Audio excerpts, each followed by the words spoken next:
미국의 수도 워싱턴에서 보내드리는 킴스TV 왓더 뉴스입니다. 미국에 오는 관광객들은 주로 관광지만 돌아다니기 때문에 미국인들이 진짜 사는 곳을 잘 보지 못하죠. 저도 미국에 처음 이민 와서 미국 집에 담이 없다는 사실이 좀 신기했는데요. 한국은 아파트 단지에도 담이 있죠. 굳이 담을 만드는 이유가 꼭 사유지에 대한 권리만이 아니라 어쩌면 타인으로부터 격리돼 있다는 안도감, 그리고 심리적 위안일지도 모릅니다. 미국에서 말하는 담장은 한국에서처럼 안을 들여다볼 수 있게 꽉 막힌 높은 담벼락을 말하는 것이 아니라 안을 들여다볼 수 있는 펜스 개념인데요. 최근 이러한 펜스가 미국에서도 늘어나고 있습니다. 왓더 뉴스, 오늘은 점점 늘고 있는 미국의 펜스, 담벼락 얘기를 해볼까 합니다. 왓더 뉴스 시작합니다.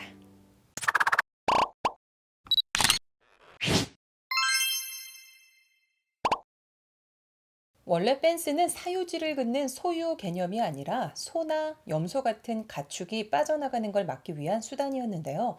점점 변질되고 말았습니다. 펜스의 개념이 변질된 가장 큰 이유는 바로 보안 때문이었습니다.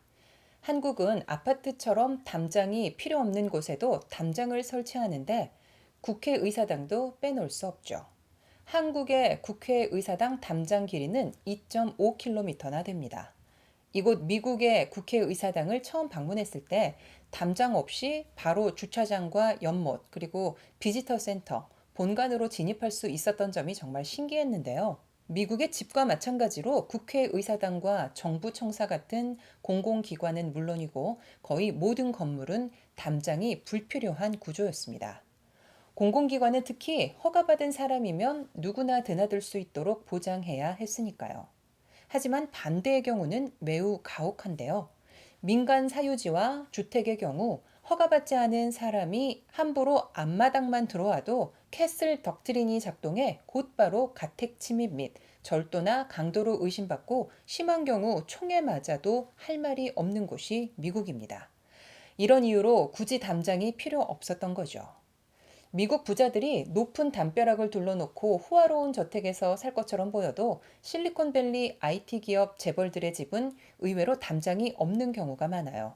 그렇게 큰 부자들이 너무 노출돼서 사는 게 좀 위험할 것 같기도 한데 진짜 미국 사는 사람이라면 다 알죠.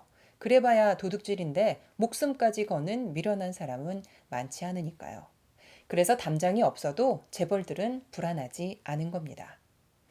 에이, 무슨 소리예요. 미국에 철문이 얼마나 많은데. 미국에 철저하게 폐쇄된 게이티드 하우스가 있다고 반박할 수 있는데요. 1970년대 베트남 전쟁으로 인해 미국 사회도 혼란을 겪으면서 마약과 갱단 범죄 같은 사회 불안 요소가 커졌고 치안이 좋지 않은 지역에서 커뮤니티 전체를 담으로 둘러치고 입구에서 출입을 제한하는 주택단지가 등장했습니다.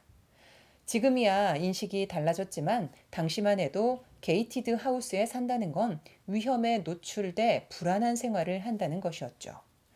이런 몇몇 경우를 제외하고는 게이티드 하우스는 사실 미국인의 취향에 맞지 않는 주택 형태입니다. 그럼에도 불구하고 최근 연방의사당이 펜스를 영구히 설치하는 방안을 검토하고 있습니다. 이 소식은 링컨 전 대통령 시절부터 늘 그 자리에 있어 왔던 연방의사당에 대한 모욕이라고 생각하는 미국인이 많습니다. 하지만 의사당 경찰당국은 지난 1월 6일 연방의사당 난입 사건과 같은 일을 되풀이하지 않으려면 어쩔 수 없다는 입장인데요. 상당수의 의원들과 워싱턴 DC 시장도 펜스 설치에 찬성하고 있어 이날 사건이 어느 정도로 큰 사건인지 알 수 있는 대목입니다. 지난 2000년 9.11 테러 당시에도 의사당에 펜스를 둘러쳐야 한다는 주장이 나왔었지만 유야무야 됐었죠. 그런데 이번 사건은 9.11 테러보다 더 큰 충격이었던 셈이죠. 지금 백악관은 도저히 넘기 힘든 펜스로 둘러쳐져 있는데 예전에는 펜스가 전혀 없었어요. 과거의 사진을 보면 원래 백악관은 이렇게 펜스가 전혀 없었습니다.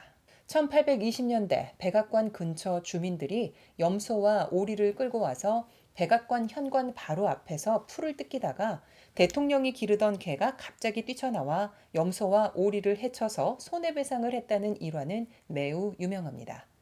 그러다가 1844년경에는 1피트 약 30cm 높이의 벽돌 담장이 둘러쳐졌는데 현재 백악관 철제 펜스를 세우는 기단이 됐습니다. 당시 이 벽돌 기단은 담장이라기보다는 관광객의 벤치 역할을 했죠. 그러다가 남북전쟁이 발발하고 백악관 보안에 대한 우려가 커지면서 1860년대 5피트 정도의 나무 펜스가 세워졌는데 안을 들여다볼 수 있는 철도 모양의 배열 방식이었어요. 이 펜스가 1940년대 2차 세계대전 와중에 7피트로 높아졌습니다. 높은 펜스가 있어도 총을 쏠 수는 있지만 명중률을 낮추기 때문에 보호막이 될 수 있다는 논리가 나왔죠. 백악관 펜스는 총이 있어도 근접거리를 허용하지 않겠다는 것이 목적이었습니다. 그런데 2m 정도의 높이는 맘만 먹으면 얼마든지 타고 넘을 수 있죠. 때문에 연간 수십 건 이상의 월담 사건이 발생합니다. 정신 이상자가 총을 들고 침입하는 일도 많아졌어요. 특히 트럼프 전 대통령은 민주당의 아성이라고 할 수 있는 워싱턴 DC에서 고립돼 생활하면서 외부와 철저하게 격리할 필요가 컸습니다. 트럼프는 마침내 펜스 높이를 2배로 높이고 말았는데요. 펜스 높이를 올려야 한다는 주장은 버락 오바마 전 대통령 때에도 나왔는데 오바마는 교도소 담장 같은 것을 마주하고 살기는 싫다며 반대했었죠. 트럼프가 세운 펜스는 30인치 벽돌 기단 위에 10피트 철기둥을 세우고 그 위에 1피트의 첨탑 기둥을 세운 것으로 전체가 14피트, 즉 4.26m로 보통 사람이라면 넘기 어려운 높이입니다. 작년 흑인의 생명도 소중하다는 BLM 시위가 발생하고 대선 전까지 치안이 불안해지자 백악관 내부가 보이지 않는 담장까지 설치하고 3층 방어막을 쌓았습니다. 트럼프가 군사학교를 나왔기 때문에 군대의 요새 문화를 좋아하고 담장을 높이는 취미가 있었다는 후문입니다. 그는 재임 기간 중 멕시코 국경에 펜스가 아닌 진짜 담장, 즉 월을 만들었죠. 트럼프는 여러 차례 이 국경 장벽을 크고 아름답다고 표현했습니다. 크고 아름다운 수준은 아니더라도 미국 집들도 요즘 펜스가 늘고 있는데요. 그런데 보통의 한국 사람들이 생각하는 그런 담장은 아니고 HOA, 즉 주택 소유자 연합회에 가입하지 않은 싱글하우스 지역에 앞마당 말고 뒷마당만 가리는 나무 펜스를 말합니다. 코로나 시대에 피트니스 센터와 짐을 잃어버린 미국인들이 뒷마당에서 운동을 하는데 어느 정도 프라이버시가 필요하기 때문에 펜스가 늘어난 이유 중 하나이기도 합니다. 연방의사당의 펜스가 처지고 백악관 펜스가 더 높아지더라도 미국인들이 자기 집 앞마당까지 담장을 치는 일은 아마도 없을 겁니다. 여긴 미국이니까요. 왓더 뉴스 오늘 준비한 영상은 여기까지입니다. 행복한 날 되시고요. 시청해 주셔서 감사합니다.